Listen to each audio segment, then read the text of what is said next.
Hello guys and welcome back to TechWolf. Today we are going to do CompTIA Core 2, CompTIA A Plus Core 2 Practice A test questions for CompTIA A Plus Core 2 exam.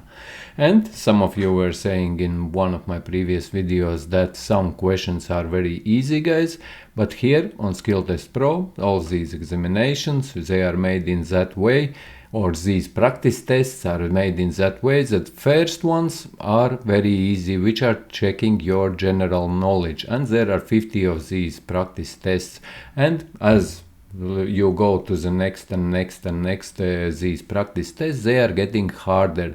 That's why also I am recording these videos.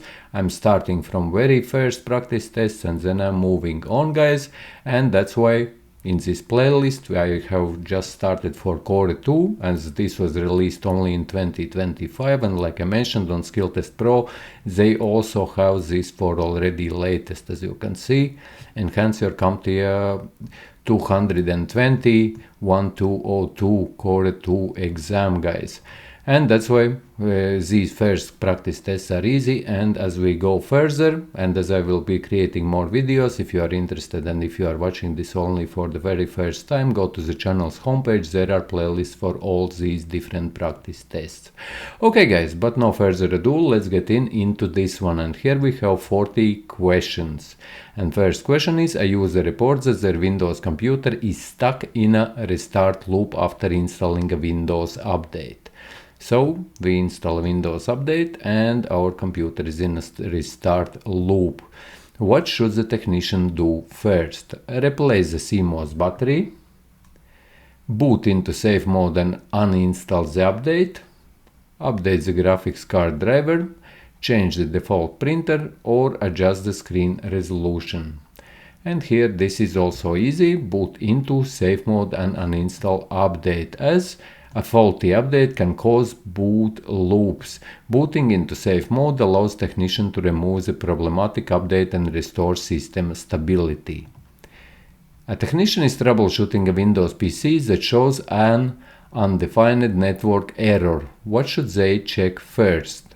The monitor's refresh rate, printer drivers updates, network adapter settings, Windows power plan settings, or Windows Aero theme. And here the correct answer is the network adapter settings, as misconfigured network adapter can cause Windows to fail to identify the network. A user reports that their computer is displaying a boot MGR is missing error on startup. What should the technician do first? Update display drivers, run startup repair from a bootable USB, increase the screen brightness, change the printer settings, or disable Windows Defender. And here the correct answer is run startup repair from a bootable USB, as a missing boot MGR file indicates a corrupted or missing bootloader, which can be repaired by startup repair. A user reports that their laptop's touchpad is unresponsive, but on an external mouse works fine. What should the technician do first? Update the printer driver, check if the touchpad is disabled in Windows settings, adjust the display brightness, delete temporary files, or change the network adapter settings. And this is also very straightforward. We should check if the touchpad is disabled in Windows settings. Actually, we had this question in previous also practice test, as the touchpad may have been disabled through Windows settings or function keys. A user reports that their desktop computer won't power on and there are no signs of activity. What should the technician check first? BIOS firmware update, the default web browser, power supply and connections, the Windows activation status, or Windows Defender settings. And here the correct answer is power supply and connections, as if the system does not turn on at all, checking power supply connections is the first step. A user reports that their laptop keyboard is typing incorrect characters. What should the technician check first? keyboard layout settings, the firewall configuration, screen resolution, taskbar auto hide settings, or installed printer drivers. And here the correct answer is keyboard layout settings, as an incorrect keyboard layout can cause keys to output unexpected characters. And as you can see, guys, these are the very basic questions which are checking your basic knowledge on different subjects. A user is unable to access the internet and the network icon in the taskbar shows a yellow triangle. What should the technician check first? Display driver settings, the printer queue, IP address configuration, the default browser, or the power saving settings. And here the correct answer is IP address configuration, as a misconfigured IP address or DHCP failure can prevent network access, resulting in a yellow triangle on the network icon. A user reports that their Windows PC keeps booting into safe mode even after multiple restarts. What should the technician check first? The power supply unit, system configuration msconfig settings, printer spooler service, user profile permissions, or Wi-Fi adapter settings. And here the correct answer is system configuration msconfig settings, as if safe mode is enabled in msconfig, Windows will continue booting into it until manually disabled. A user reports that their laptop screen remains black even though the system powers on. An external monitor connected to the laptop displays an image. What is the most likely cause? A faulty laptop display or backlight, corrupt BIOS settings, printer spooler issue, incorrect network settings, or antivirus conflict.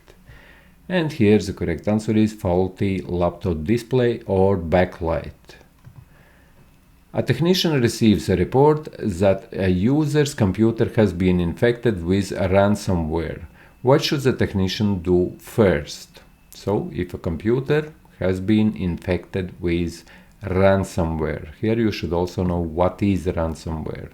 Run disk cleanup, disconnect the computer from the network, reinstall the printer driver, defragment the hard drive, or change the desktop wallpaper.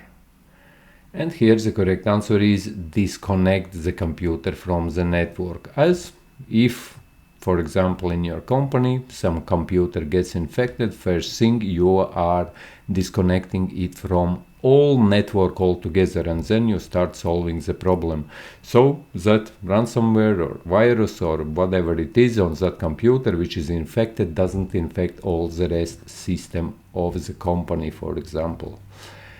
A Windows user reports that their desktop icons and taskbar disappear intermittently, and they have to restart Explorer.exe to restore them. What should the technician do first?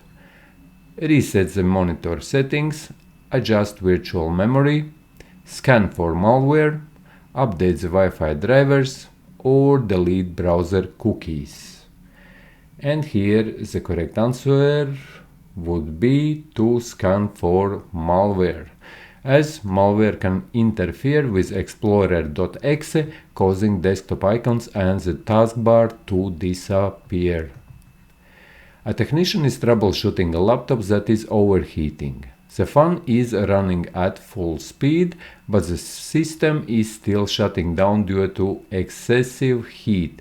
What is the most likely cause?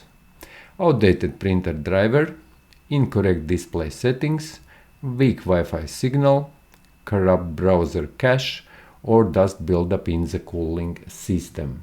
And here we also got the kind of clue in the question itself that the problem is due to excessive heat. So most likely would be dust buildup in the cooling system, as dust can block air vents and cause overheating even when the fan is running. A Windows computer is experiencing application crashes and frequent blue screen after a recent driver update. So we have updated the driver and we are seeing frequent blue screens and application crashes. Or user experiencing application crashes. What should the technician do first? Roll back the driver, adjust the screen resolution, delete temporary files, clear the printer spooler, or disable the firewall. And here the correct answer is to roll back the driver. And here we should also know that in CompTIA Core 2 you will 100% get this type of question where they will check if you have done something or if user have done something. What should you do if after what user have done, whether he made some update, whether he installed something on computer, and after that action what happened, something broke. Usually what you do, you revert back or try to revert back to the previous state of the computer, whether you uninstall it, whether you uninstall application, or whether you uninstall or remove the update, but you revert back to the previous state and check if then computer works as it's expected and the problem was caused by your or user's activity. A user cannot send emails but can receive them. So he cannot send emails but can receive. Other network functions are working fine. What should the technician check first? And now we are talking about email sending and email receiving. The monitors refresh rate, antivirus update status, outgoing SMTP server settings, Windows firewall rules, or the power settings. And here the correct answer is outgoing SMTP server settings, as incorrect SMTP settings can prevent outgoing email while still allowing incoming messages. A user complains that their external hard drive is not being recognized by Windows. What should the technician check first? So if external hard drive is not being recognized, Windows update status, disk management, monitor resolution, printer queue, or the user's login credentials. And here the correct answer is disk management, as if the external drive is not showing up in a file explorer, checking disk management can determine if it needs to be assigned a driver letter or formatted. A user reports that their computer is frequently freezing and task manager showing high CPU and memory usage by an unknown process. What is the most likely cause? Weak Wi-Fi signal, malware infection, low refresh rate, outdated browser cache, or printer queue overload. And here the correct answer is most likely that computer has been or has a malware infection, as high CPU and memory usage by an unknown process often indicates a malware infection. A user is unable to access shared files or shared files on a network. They receive an error message stating network path not found. Other users on the same network can access the files without issues. What should the technician check first? So other users can, on the same network, access the files without issues, where this user cannot. So what's the technician check first? The printer driver status, Windows activation status, the user's antivirus logs, the system restore points, or user's network connections or connection.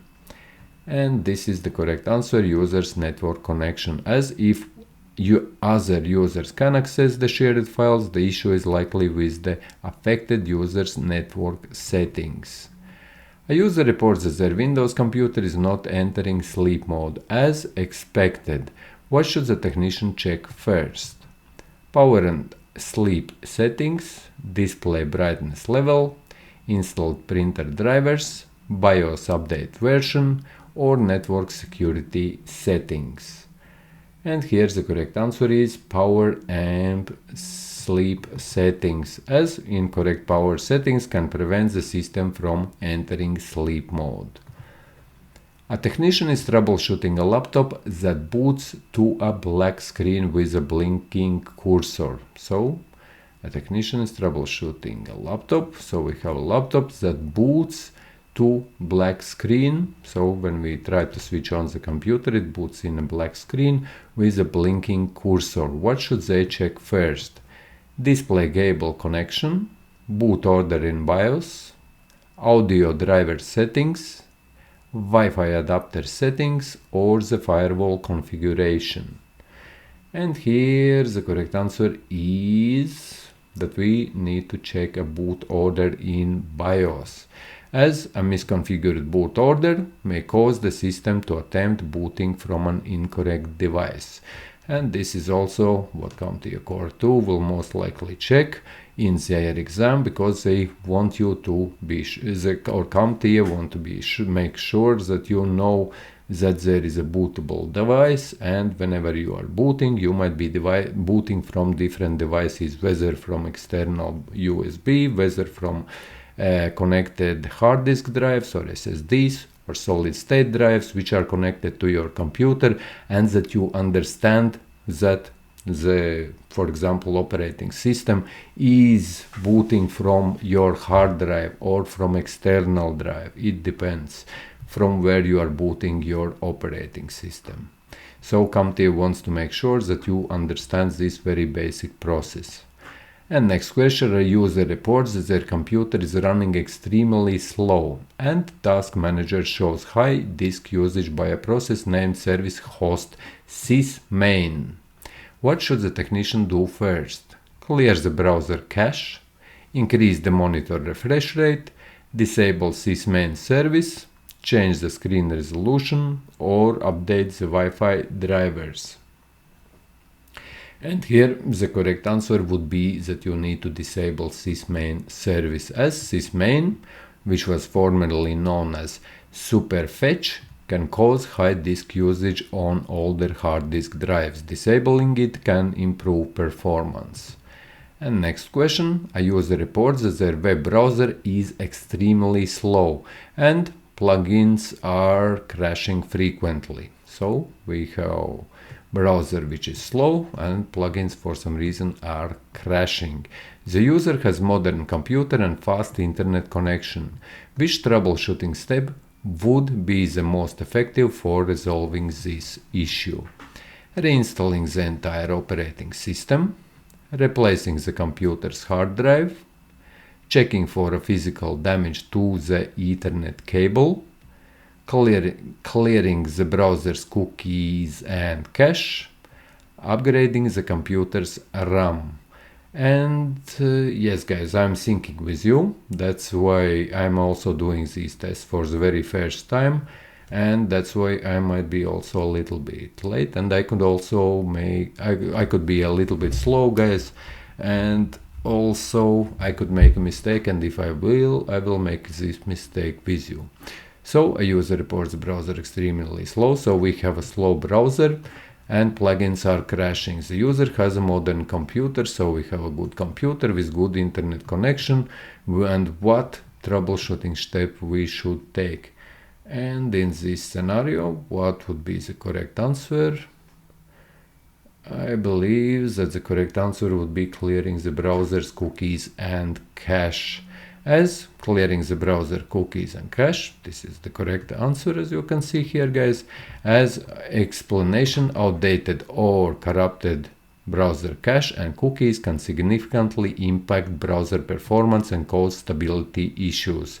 This is a simple and common first step for browser related problems. Yes, and this is because we had this browser problem. The cache is always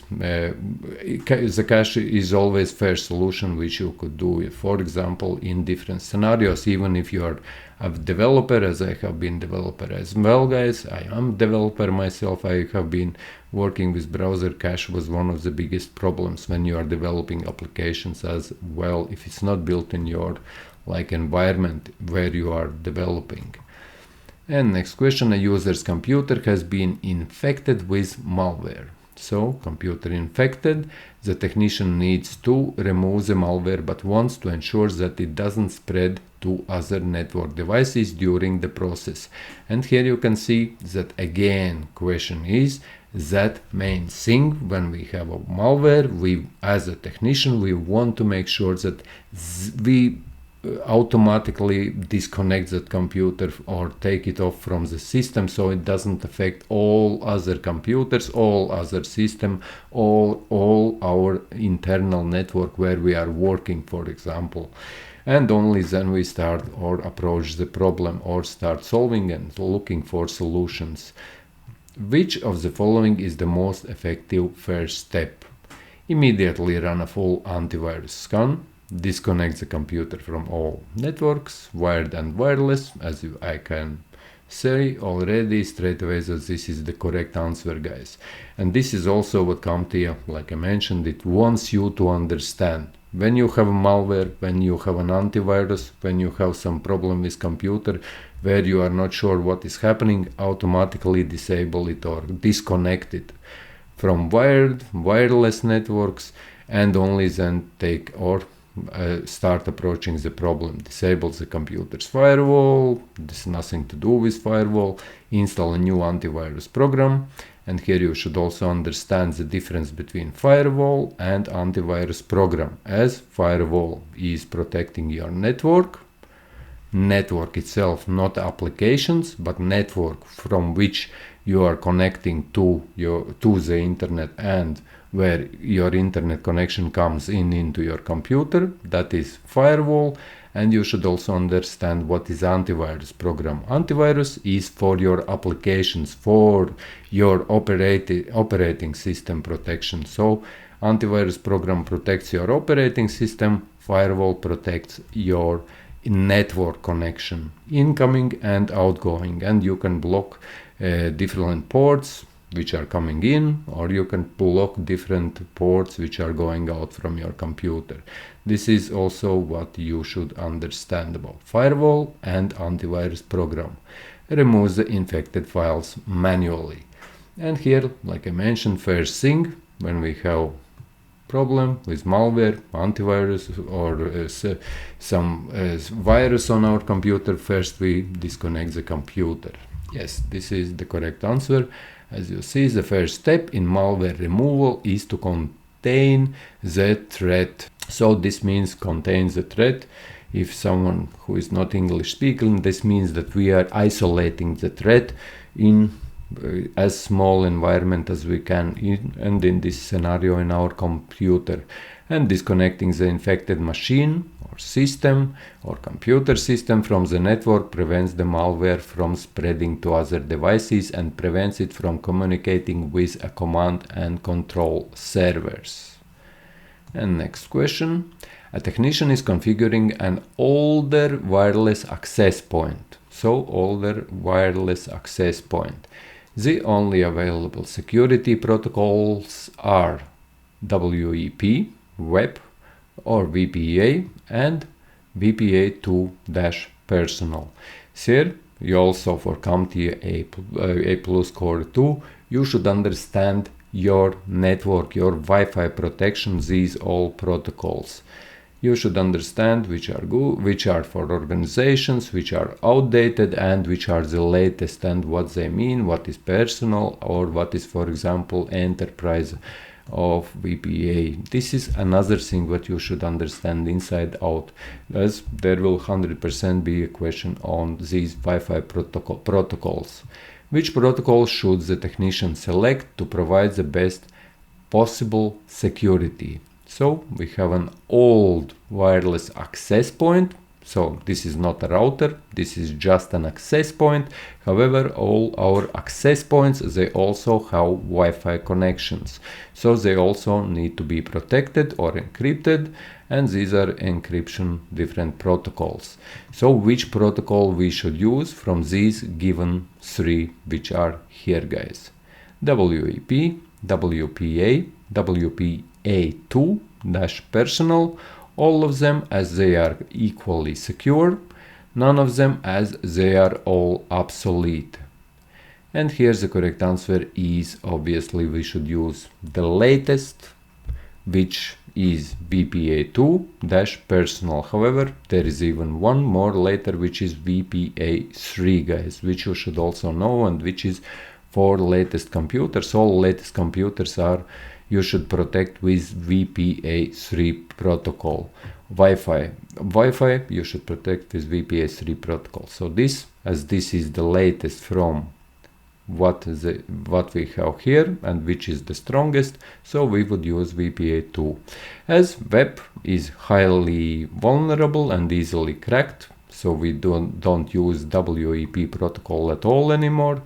VPA is an improvement over WEP, but has been succeeded by WPA2, which offers more robust encryption. And like I mentioned, the latest one, which we are using now, is WPA3. A user receives a phone call from someone claiming to be from the IT department, asking for their password to perform a critical software update. So there is some user in company who is not a tech person, and he receives a kind of a call from the IT department asking for the password to perform critical software update. The technician recognizes this as an attack. What type of social engineering attack is being attempted? So here you should know also these different types of attacks. What attack would it be? So someone is pretending to be from IT, is contacting a user and demanding or asking for his credentials or login details.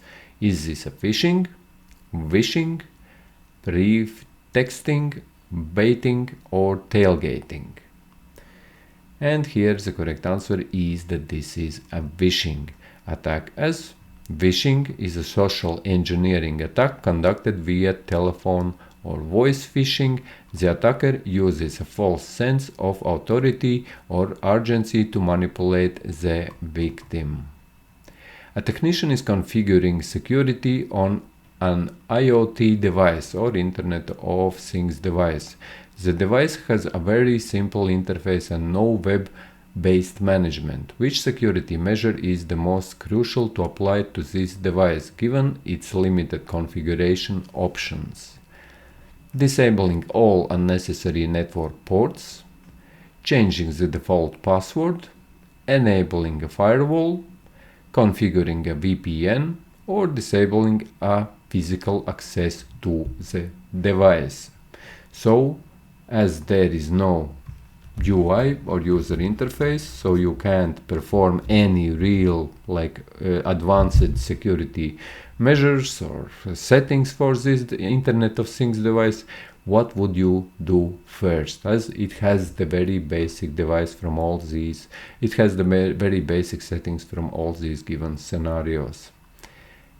And here you should know also another thing, as this is CompTIA A Plus, only starter in IT, in tech, guys.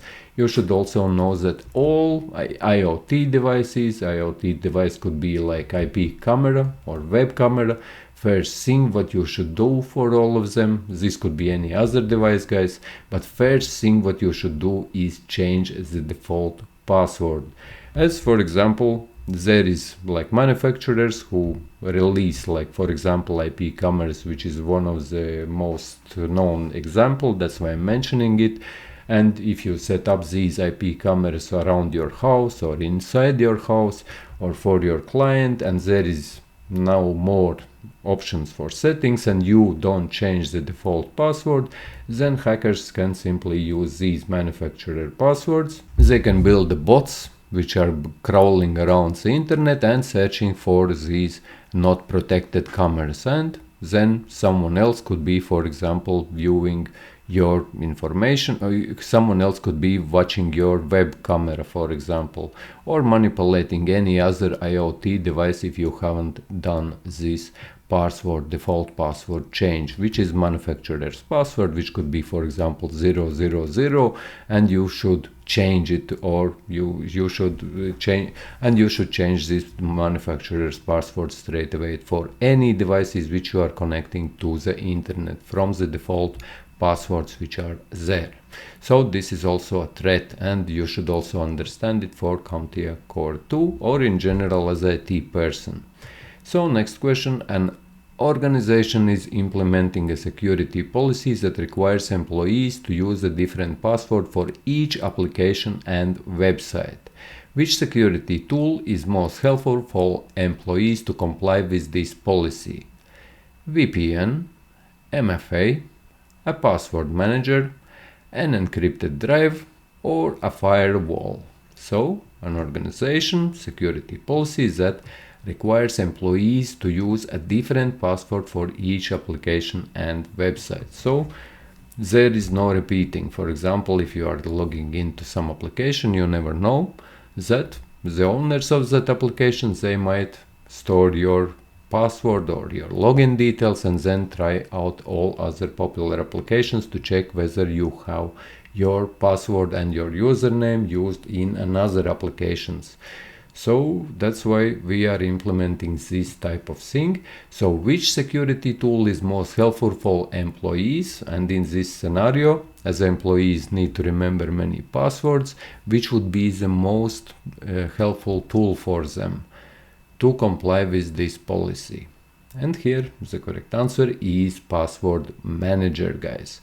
And if you haven't worked in IT, then I will tell you that there is a lots of passwords you will need to remember from all different applications, and this could be like even in hundreds of different passwords for different applications, for different softwares, for different setups where you will be logging in. You will need to remember a lots of passwords. That's why the best thing is to get a password manager. So you can easily, automatically, just by using or logging in into your password manager, you can easily log in into all these other applications where you need to log in.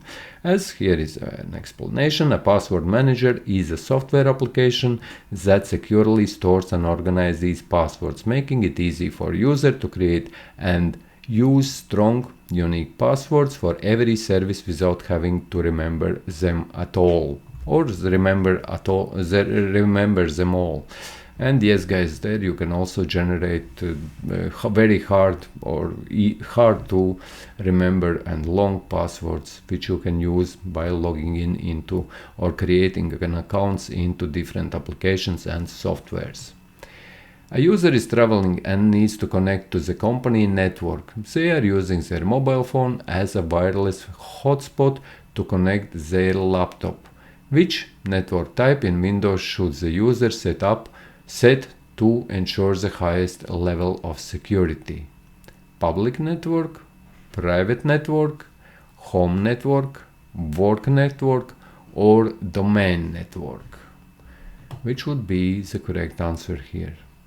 And the user should use a public network, as the public network setting is the most secure option. It assumes the network is untrusted and disables resource sharing, making the computer less visible and vulnerable to other devices on the network. A user reports a significant slowdown of their computer after opening a malicious attachment. The technician discovers that the malware has encrypted all of the user's personal files. What is the specific term for this type of malware? So, malware which has encrypted all user files. And you have heard already probably about this malware for many times, guys, which encrypts like company data, and then it demands payment, for example in Bitcoin or cryptocurrency, and unless the company pays, they won't unencrypt this data of the company. So what type of malware is this? Spyware, adware, Trojan horse, worm, or ransomware? And the correct answer is ransomware. As ransomware, because it like pretty much tells it in the name itself that it usually asks some payment, as ransomware is a specific type of malware that encrypts a victim's files and demands a ransom to decrypt them. It's a common and highly demanding threat. And next question, a technician is configuring security on a SOHO wireless network. The network has an open guest network and secured internal network. The technician needs to ensure that clients on the guest network can access the internal network's file shares. Which security control is the most effective for this? Implementing a separate firewall between the two networks, configuring a complex VPA or WPA2 password on the internal network, enabling MAC address filtering on the access point, using different SSIDs for each network, or enabling isolation on the access point. Which would be the correct answer here? And here the correct answer is implementing a separate firewall between the two networks. So we implement another firewall, as while client isolation can prevent devices on the same network from communicating with each other, a firewall is the most robust solution for creating and securing boundary between two distinct network segments. A complex password and different SSIDs are good practices, but don't prevent routing traffic between the segments if a firewall isn't in place. A user's web browser is redirecting to unwanted websites, and the homepage is constantly being changed. Which security tool or feature is least likely to be the source of this problem? So here the question is asking which security tool or feature is least likely to be the source of this problem, not the most likely. A browser extension, a malicious DNS configuration, a Trojan horse, a rootkit, or a Windows Defender. And the correct answer is Windows Defender, as Windows Defender is built-in security tool designed to prevent these types of issues. While it might fail to stop a specific threat, it would not be the cause of the problem. The other options are the common sources of browser redirection and hijacking. A technician needs to remotely access a user's computer via remote desktop connection. The user is on a different subnet and firewall is configured on their PC. So firewall is configured and he is on different subnet. Which TCP port needs to be allowed through the user's firewall for the connection to be successful? And like I mentioned, here you can see that we are talking again about firewall. So firewalls are for your network protections. And on firewall, you can configure which ports to allow in, which ports to allow out, what type of traffic you want to allow in, what type of traffic you want to allow out. And here, as you can see, a technician needs to remotely access the user's computer via a remote desktop connection. So you need to know what ports you use for remote desktop connections. And the correct answer for this question would be 3389, as remote desktop protocol or RDP uses TCP port 3389 by default.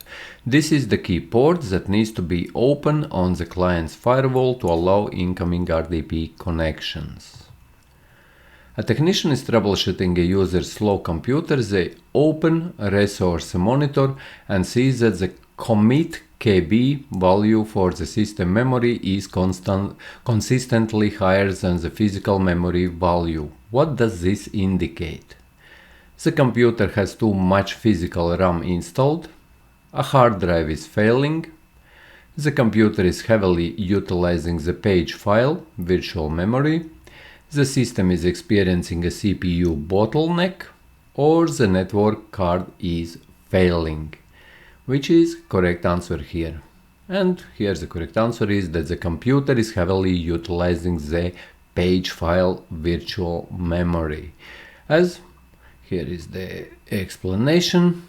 The commit value represents the total amount of memory that has been reserved by the operating system and applications, which includes both physical RAM and virtual RAM memory, the page file.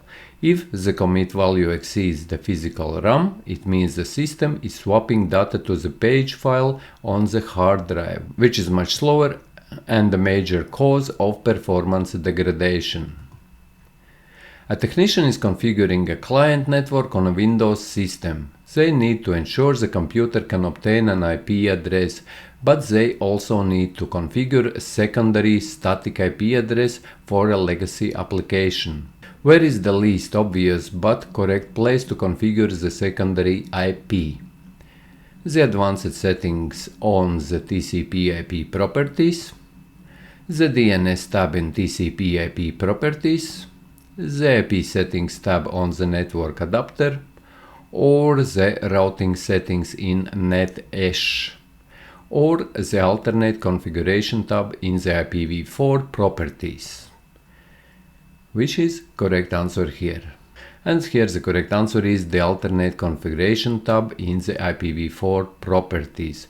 As this is a tricky one, the alternate configuration tab is feature that allows the client to use a static IP address if it fails to receive an IP address from a DHCP server.